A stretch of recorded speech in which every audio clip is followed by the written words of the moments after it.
किसी गांव में एक चोर रहता था। एक बार उसे कई दिन तक चोरी करने का अवसर ही नहीं मिला, जिससे उसके घर में खाने के लाले पड़ गए। अब वह मरता क्या ना करता। रात्रि के लगभग 12 बजे गांव के बाहर बनी एक साधु की कुटिया में जा घुसा। वह जानता था कि साधु बड़े त्यागी हैं।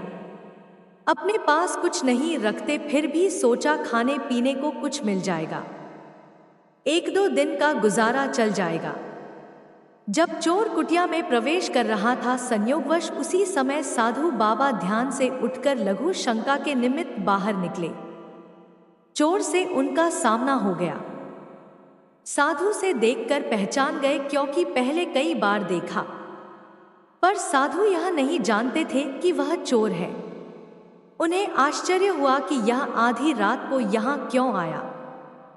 साधु ने बड़े प्रेम से पूछा, कहो बालक, आधी रात को कैसे कष्ट किया? कुछ काम है क्या? चोर बोला, महाराज मैं दिन भर का भूखा हूं। संत जी ने कहा, ठीक है, आओ बैठो, मैं शाम को धूनी में कुछ शकरकंद डाले थे, वह भुन गए होंगे, निकाल देता हूं, तुम्हारा पेट भर जाएगा। शाम को आ गए होते तो जो था हम दोनों मिलकर खा लेते। पेट का क्या है बेटा, अगर मन में संतोष हो तो जितना मिले उसमें ही मनुष्य खुश रह सकता है। यथा लाभ संतोष यही तो है। साधु ने दीपक जलाया, चोर को बैठने के लिए आसन दिया, पानी दिया और एक पत्ते पर भुने हुए शकरकंद रख दिए। फिर पास में बैठकर उसे इस तरह खिलना जैसे कोई माँ अपने बच्चों को खिलाती है। साधु बाबा के सद्व्यवहार से चोर निहाल हो गया। सोचने लगा, एक मैं हूं और एक यह बाबा है। मैं चोरी करने आया और यह इतने प्यार से खिला रहे हैं। मनुष्य यह भी है और मैं भी हूं। यह भी सच कहा है, आदमी आदमी में अंतर, कोई हीरा कोई कंकर। मैं तो उनके सामने कंकर से भी बदतर हूं। मनुष्य में बुरी के साथ साथ भली वृत्तियां भी रहती हैं, जो समय पाकर जाग उठती हैं। जैसे उचित खाद पानी पाकर बीज पनप जाता है, वैसे ही संत की संगत पाकर मनुष्य की सवृत्तियां लहलहा उठती हैं। चोर के मन के सारे को कुसंस्कार हवा हो गए। उसे संत के दर्शन, सानिध्य और अमृतवर्षी दृष्टि का लाभ मिला। एक घड़ी आधी घड़ी, आधी में पुनि आध, तुलसी संगत साध की, हरे कोटि अपराध। उन ब्रह्मनिष्ठ साधु पुरुष के आधे घंटे के समागम से चोर के कितने ही मालिन संस्कार नष्ट हो गए। साधु के सामने अपना अपराध कबूल करने को उसका मन उतावला हो गया। फिर उसे लगा कि साधु बाबा को पता चलेगा कि मैं चोरी की नियत से आया था, तो उनकी नजर में मेरी क्या इज्जत रह जाएगी। क्या सोचेंगे बाबा कि कैसा पतित प्राणी है जो मुझे संत के यहाँ चोरी करने आया।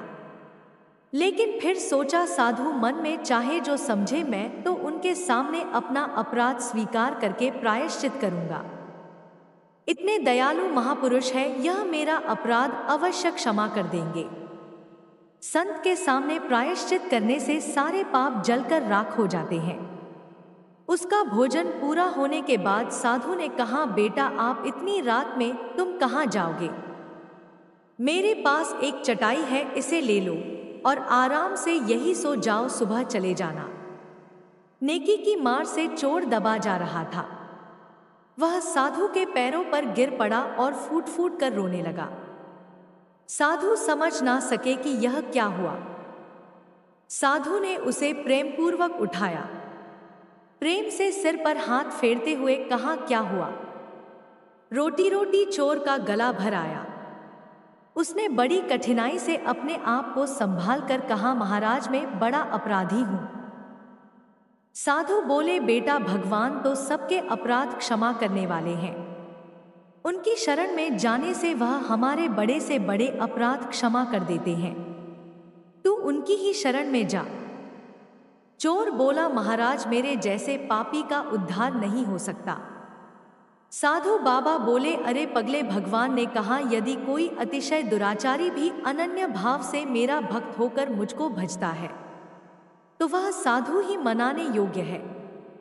नहीं महाराज, मैं बड़ी बड़ी चोरियों की हैं।